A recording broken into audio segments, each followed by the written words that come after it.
अस्सलाम वालेकुम मेरे प्यारे 7th क्लास के बच्चों। हम पढ़ रहे हैं 7th क्लास का उर्दू सबक का नाम है रामचंद्र जी। इसके बारे में हमने कुछ पढ़ा तो आज आगे पढ़ेंगे। रामचंद्र जी को वनवास के अभी कुछ दिन ही हुए थे कि राजा दशरथ की वफात हो गई। जब रामचंद्र जी अब कुछ दिन ही हुए थे उसको वनवास गए हुए, तो यहाँ क्या हुआ, उसके वाले जो थे राजा दशरथ, वो इस दुनिया से कूच करके वो मर गए।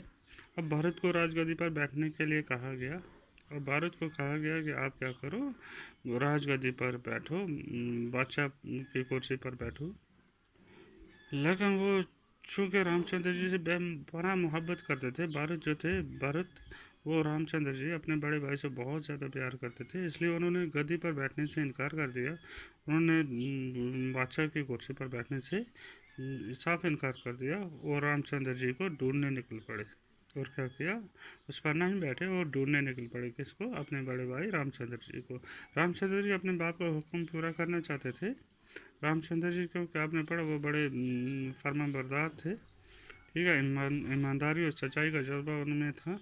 तो वो क्या करना चाहते थे, वो उनको अपने बाप ने जो हुक्म दिया था वो पूरा करना चाहते थे। इसलिए उन्होंने भारत की फरमाइश ठुकरा दी और अयोध्या वापस जाने से इनकार कर दिया। जब भारत उनके पास आए थे कि आप इस तरह हमारे वाले साहब जो है वो गुजर गए हैं, वो इस दुनिया से चले गए हैं, तो आप क्या करो, आकर बादशाह की कुर्सी पर बैठो और हुकुम और आकर बादशाह की कुर्सी पर बैठो, अयोध्या वापस चले आओ। तो उन्होंने क्या किया, वो उसकी फरमाइश ठुकरा दी, तो वापस आने से इनकार कर दिया। भारत को मायूसी हुई, फिर रामचंद्र जी की खड़ाऊ अपने साथ ले आए और इन्हें गद्दी पर रखकर रामचंद्र जी के नाम से राज करने लगे। फिर क्या किया, वो मायूस हो गए जब बड़े भाई ने इनकार कर दिया।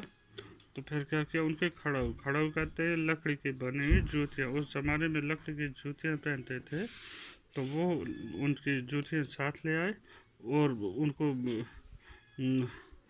उनको बादशाह की कुर्सी पर रख दिया और उनके नाम से क्या करने लगे, राज करने लगे, हुकूमत करने लगे।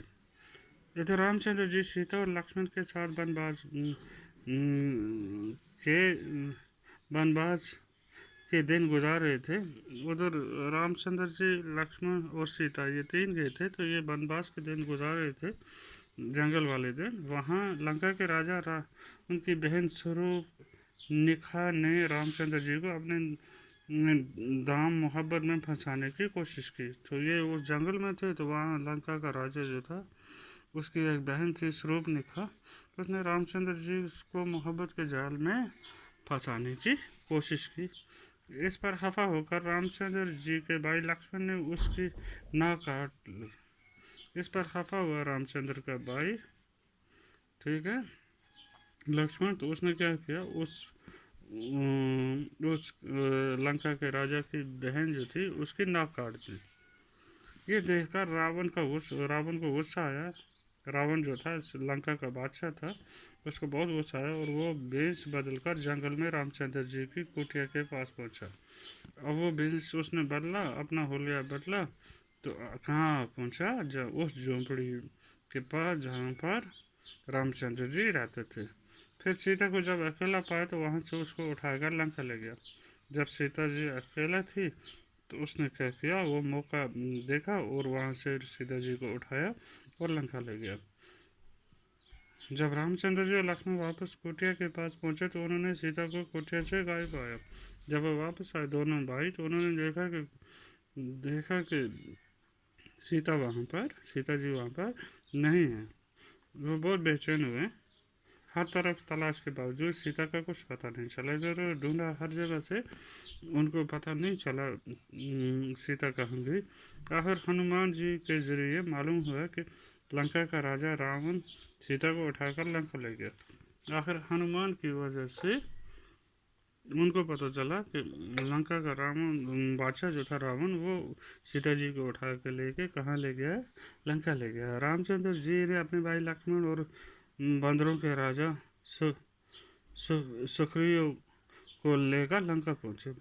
रामचंद्र जी अपने भाई लक्ष्मण और बांदरों के राजा सुग्रीव को लेकर कहाँ पहुंच गए? लंका पहुंचे। वहाँ रावण के साथ खून रेज जंग हुई। इस जंग में रावण को शिकस्त हुई और वो मारा गया। ये जो इतनी बड़ी जंग हुई, खून रेज जंग, जिसमें बहुत सी जानें ज़ाया हुई, तो इसमें लंका का राजा जो था वो हार गया और वो मारा गया। ये जंग हमें बदी और नेकी की याद दिलाती है। ये जंग जो है, इसमें हमें नेकी और बदी का पता चलता है कि नेकी और बदी क्या चीज़ है। उसने बुरा काम किया था, सीता जी को उठा के ले गया था। कौन? लंका का राजा रावण। अब रामचंद्र जी और लक्ष्मण सीता को लेकर अयोध्या पहुंचे। अब रामचंद्र जी जो थे वो सीता को लेकर कहाँ पहुंचे? अयोध्या। उनके अयोध्या पहुंचने पर बड़ी खुशी मनाई गई और दीपमाला की गई। भारत ने राजगद्दी रामचंद्र जी को सौंप दी और रामचंद्र जी राजा बनकर तख्त पर बैठ के और राज करने लगे। फिर क्या किया भारत ने? क्या किया? वो कुर्सी जो थी बादशाह की, वो अपने बड़े भाई रामचंद्र जी को सौंप दी। तो उनके आने पर वहाँ बहुत जश्न भी मनाया गया और रामचंद्र जी अब राजा बनकर, बादशाह बनकर तख्त पर बैठ गए और राज करने लगे। हमारे मुल्क के दो त्यौहार, दशहरा और दीपावली, रावण पर रामचंद्र जी की फतह और अयोध्या वापसी की याद में मनाए जाते हैं। दो त्यौहार हमारे मुल्क में मनाए जाते हैं, दशहरा और दीपावली। ये क्यों मनाए जाते हैं? क्योंकि रामचंद्र जी ने लंका के राजा रावण को हराया था उसमें, और उसकी याद में ये दो त्यौहार मनाए जाते हैं। शुक्रिया।